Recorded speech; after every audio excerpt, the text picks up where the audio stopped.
Our church actually partners with Guatemala twice a year. And several years ago, we had a mission trip, and one of the girls who had gone on her first mission trip, she went to Guatemala and she was drawn to the kids.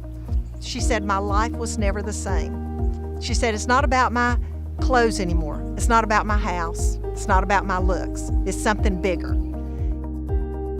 And when she got back, she opened the newspaper and was just saying, God, what is there that I can do? And she found that the Interfaith Refugee Ministry was asking for a sponsor to help with families as they moved in. And she thought, I'm going to do that.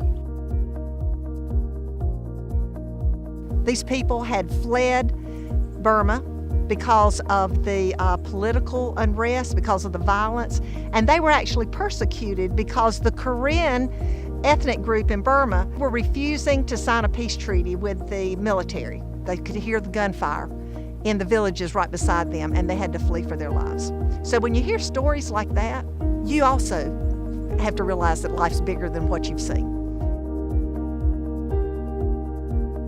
As you get to know these families, I've told many people they are my heroes.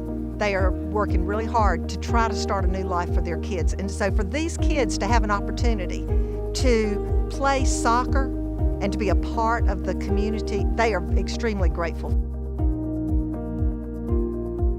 They're this close to being able to be involved, but that closeness is a vast world for them because their parents oftentimes couldn't speak English, didn't know how to maneuver things here in Wilmington.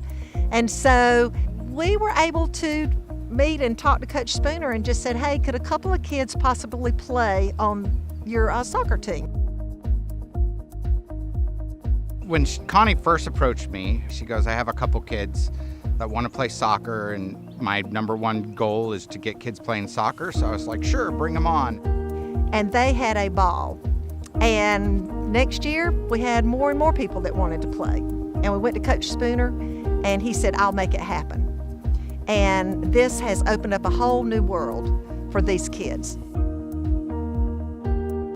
It's important that the Y does this because it coincides with our mission statement, which is youth development, social responsibility, and healthy living. Every person that works at the Wilmington Family YMCA believes in what we do, and this is part of it. We love to play at the Y because we get a chance to travel and play with other people.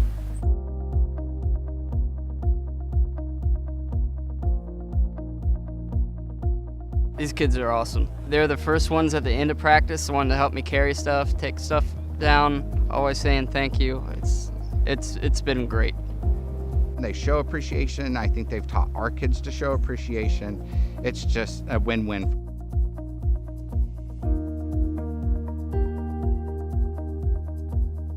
Connie first came to me with 3 kids. We're up to 22, and now I'm started with the Interfaith Refugee Mission, which I met with them last week, and we partnered with them, and we're running the soccer tournament for the World Refugee Day.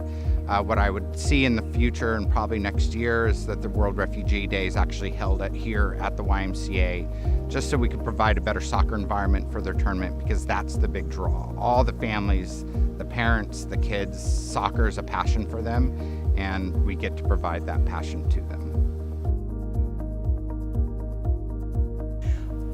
It has been wonderful. It has been tremendous. Lee Spooner has been the most patient man with me because I have sent him so many emails and promised it'd be the last one, and it wasn't. I tell him he's been bitten by the bug. He has a passion for these children. John has too, in trying to do everything they can possible to help these kids participate.